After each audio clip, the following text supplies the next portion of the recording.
ನೋಡಿ, gastric problem ಬಗ್ಗೆ first ನಿಮ್ಗೆ ಹೇಳ್ಬಿಡ್ತೀನಿ. ಅದಕ್ಕೂ ಇದಕ್ಕೆ ಏನು ರಿಲೇಷನ್ ಅಂತ ಹೇಳ್ತೀನಿ.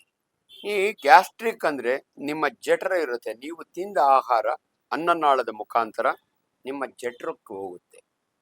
ಈ ಗ್ಯಾಸ್ಟ್ರೈಟಿಸ್ ಅಂದ್ರೆ ನಿಮ್ಮ ಜಠರದಲ್ಲಿ ಸಣ್ಣ ಸಣ್ಣ ಹುಣ್ಣಾಗುತ್ತೆ, ಹೊಟ್ಟೆ ಉರಿ ಬರುತ್ತೆ, ಎದೆ ಬರುತ್ತೆ, ಉರಿ ಬರುತ್ತೆ, ಉಳಿ ತೇಗ್ ಬರುತ್ತೆ. ಇದು ಯಾಕೆ ಬರುತ್ತೆ ಡಾಕ್ಟ್ರೆ? ಬಹಳ ಸಿಂಪಲ್ಲು, ಬಹಳ ಸ್ಪಷ್ಟವಾಗಿ ಹೇಳ್ತಿದ್ದೀನಿ. ಹರಿ ವರಿ ಕರಿ. ಯಾರು ಹರಿಬರಿ ಉಂತಾರೆ, ಯಾರು ಎಲ್ಲದಕ್ಕೂ ಯೋಚನೆ ಮಾಡ್ತಾರೆ, ಎಲ್ಲ ತುಂಬಾ ಮಸಾಲೆ ತಿಂತಾರೆ. ಇವೆರಡು ಬಿಟ್ರೆ ಯಾರು ಸ್ಮೋಕ್ ಮಾಡ್ತಾರೆ, ಯಾರು ಆಲ್ಕೋಹಾಲ್ ತಗೋತಾರೆ, ಇವು ಬಿಟ್ಟ ಮೇಲೆ ಅನ್ನೆಸರಿ ಪೇನ್ ಕಿಲ್ಲರ್ಸ್, ತಲೆನೋವಿನ ಮಾತ್ರೆ, ಮೈಕಲ್ ನೋವು ಮಾತ್ರೆ ಯಾವಾಗಲೂ ಯಾರು ನುಂಗ್ತಾರೆ.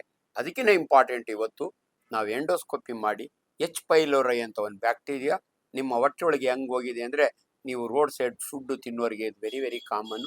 ಎಚ್ ಪೈಲೋರೈ ಅಂತ ಒಂದು ಬ್ಯಾಕ್ಟೀರಿಯಾ. ಇಷ್ಟು ಕಾರಣ. ಈಗ ಬಹಳ ಜನಕ್ಕೆ ಹೊಟ್ಟೆ ಉರಿ ಬಂದಾಗೆ, ಎದೆ ಉರಿ ಬಂದಾಗೆ ಆಸಿಡ್ ರಿಫ್ಲಕ್ಸ್ ಆಗುತ್ತೆ. ನಾವು ಗರ್ಡ್ ಅಂತೀವಿ ನಾವು. ನಿಮ್ಮ ಆಸಿಡ್ ನೋಡಿ, ಜಠರ ಅನ್ನನಾಳಕ್ಕೆ ಮಧ್ಯೆ ಒಂದು ಫಿಸಿಯಲಾಜಿಕಲ್ ಸ್ಪಿಂಕ್ಟರ್ ಇರ್ತದೆ. ನೀವು ತಿಂದ ಆಹಾರ ವಾಪಸ್ ಬರ್ಲಿಕ್ಕೆ ಬಿಡಲ್ಲ. ಇದು ಪ್ರಾಣಿಗಳಲ್ಲಿ ಮಾತ್ರ ಇರುತ್ತೆ. ನೀವು ನೋಡಿರ್ಬಹುದು, ಹಸುಗಳು ಮೇವು ತಿಂದಿರ್ತವೆ, ರಾತ್ರಿ ಮಲ್ಕೊಂಡಾಗೆ ಅದನ್ನು ವಾಪಸ್ ಬಾಯಿಗೆ ತಂದು ತಿರುಗಿ ತಿಂದು, ಅಂದ್ರೆ ಮೆಲ್ಕ್ ಹಾಕೋದು ಅಂತಾರೆ, ವಾಪಸ್ ಕಳಿಸುತ್ತೆ. ಬಟ್ ನಮ್ಮಲ್ಲಿ ಆ ಸಿಸ್ಟಮ್ ಇಲ್ಲ. ಆದ್ರೂ ನೀವು ಕೆಲವರು ನೋಡಿದಿರಿ, ತೇಗ್ತಾರೆ, ಅನ್ನನೇ ಬಾಯಿಗೆ ಬರುತ್ತೆ ಅಂತಾರೆ. ಇದನ್ನ ನಾವು ಗ್ಯಾಸ್ಟ್ರೋ ಈಸೋಫೇಜಿಯಲ್ ರಿಫ್ಲಕ್ಸ್ ಅಂತೀವಿ. ಇದು ಬಂದಾಗೆ ಎದೆ ಉರಿ ಬರುತ್ತೆ. ಅದನ್ನ ನಾವು ರೆಟ್ರೋಸ್ಟೆರ್ನಲ್ ಬರ್ನಿಂಗ್ ಅಂತೀವಿ. ಎದೆ ಉರಿ, ಎದೆ ನೋವು ಅಂತಾರೆ. ಇನ್ನು ಕೆಲವರಿಗೆ ಆಸಿಡ್ ಹಿಂಗ್ ಹೋಗುತ್ತೆ, ಅದು ಹಾರ್ಟ್ ಹತ್ರ ಹೋದಾಗೆ ನಾವು ಅದನ್ನ ಹಾರ್ಟ್ ಬರ್ನ್ ಅಂತೀವಿ. ಹಾರ್ಟ್ ನಾರ್ಮಲ್ ಇರುತ್ತೆ, ಆದ್ರೆ ಹೃದಯ ನೋವು ಬರುತ್ತೆ. ಇದು ಗ್ಯಾಸ್ಟ್ರಿಕ್. ಬಟ್ ಇದಕ್ಕೂ ಹಾರ್ಟ್ ಅಟ್ಯಾಕು ಏನು ಸಂಬಂಧ ಅಂದ್ರೆ, ಎಷ್ಟೋ ಜನ ಕನ್ಫ್ಯೂಸ್ ಮಾಡ್ಕೋತಾರೆ, ನನಗಾಗಿರೋದು ಹಾರ್ಟ್ ಅಟ್ಯಾಕೋ ಅಥವಾ ಗ್ಯಾಸ್ಟ್ರಿಕ್ ಅಂತ. ಹಾರ್ಟ್ ಅಟ್ಯಾಕಿನ ವಿಶೇಷತೆ ಏನಂದ್ರೆ, ತುಂಬಾ ಸಿವಿಯರ್ ಪೇನ್ ಇರುತ್ತೆ. ನಿಮ್ಮ ಎದೆಯ ಎಡಭಾಗದಲ್ಲಿ ನಿಮ್ಮ ಎದೆಯ ಮೇಲೆ ಯಾರೋ ಕೂತಂಗಾಗುತ್ತೆ, ತುಳಿದಂಗಾಗುತ್ತೆ. ಈ ನೋವು ಕೆಲವರಿಗೆ ದವಡೆಗೆ ಹೋಗುತ್ತೆ, ಕೆಲವರಿಗೆ ಎಡ ಭುಜಕ್ಕೆ ಹೋಗುತ್ತೆ, ಹಣೆ ಮೇಲೆ ಬೆವರು ಬರುತ್ತೆ, ತುಂಬಾ ಸುಸ್ತಾಗುತ್ತೆ, ಮಲ್ಕೋಬೇಕು ಅನ್ಸುತ್ತೆ. ಇದು ಹೃದಯಾಘಾತ.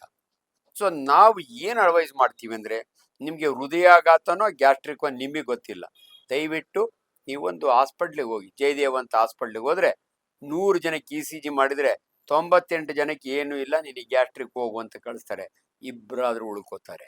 ನೀವು ಮನೆಯಲ್ಲೇ 100 ಜನ ನನಗೆ ಗ್ಯಾಸ್ಟ್ರಿಕ್ ಆಗಿರೋದು ಅಂದ್ಕೊಂಡು ನೀವೇ ಸೆಲ್ಫ್ ಡಯಾಗ್ನೋಸ್ ಮಾಡ್ಕೊಂಡು ನೀವೇ ಟ್ರೀಟ್ಮೆಂಟ್ ತಗೊಂಡ್ರೆ ಬದುಕುವ ಅವಕಾಶ ಇರೋಂಥ ಇಬ್ಬರು ಸತ್ತೋಗಿರ್ತಾರೆ.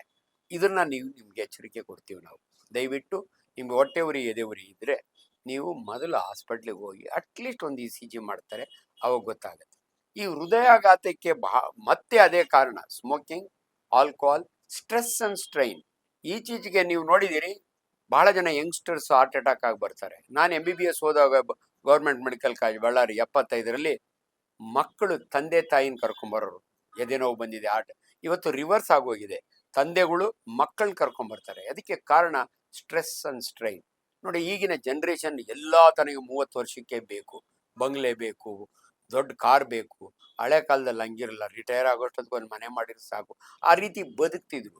ಇವತ್ತು ಈ ಏನು ಸ್ಟ್ರೆಸ್ ಅಂಡ್ ಸ್ಟ್ರೈನ್ ಇದೆಯಲ್ಲ, ಅದರಿಂದ BP ಜಾಸ್ತಿ ಆಗುತ್ತೆ. ಅರ್ಲಿ BP ಬಂದ್ರೆ ಅರ್ಲಿ ಹಾರ್ಟ್ ಅಟ್ಯಾಕ್ ಆಗುತ್ತೆ. ಸಕ್ಕರೆ ಕಾಯಿಲೆ ಇವತ್ತು ತುಂಬಾ ಜಾಸ್ತಿ ಆಗೋಗಿದೆ. ನಮ್ಮ particularly India is diabetes capital of the world ಅಂತೀವಿ ನಾವು. ಸೊ ಆದ್ರಿಂದ life style disorders, sedentary work, walking ಮಾಡಲ್ಲ, ಎಕ್ಸರ್ಸೈಸ್ ಮಾಡಲ್ಲ, ಕೂತ್ ಕಡೆನೆ ವರ್ಕ್ ಮಾಡ್ತಾರೆ, ರಿಮೋಟ್ ಯೂಸ್ ಮಾಡಿ ಇದು ಮಾಡ್ತಾರೆ. ಸೊ ಎರಡು ಬಹಳ ಇಂಪಾರ್ಟೆಂಟು. ನಿಮ್ಮ ಆಹಾರ ಶೈಲಿ ಚೆನ್ನಾಗಿಲ್ಲ, ಎರಡು ನಿಮಗೆ ವ್ಯಾಯಾಮ ಆಗ್ತಿಲ್ಲ, ಆದ್ದರಿಂದ ನಿಮಗೆ ಅನ್ನೆಸರಿ ಟೆನ್ಷನ್ ಮಾಡ್ಕೊಳ್ತೀರಿ. ಅದರಿಂದ ಹೃದಯಾಘಾತಗಳು ಜಾಸ್ತಿ ಆಗ್ತಾ ಇದ್ದಾವೆ, ಅದರೊಳಗೆ ಏನು ಡೌಟ್ ಏನಿಲ್ಲ.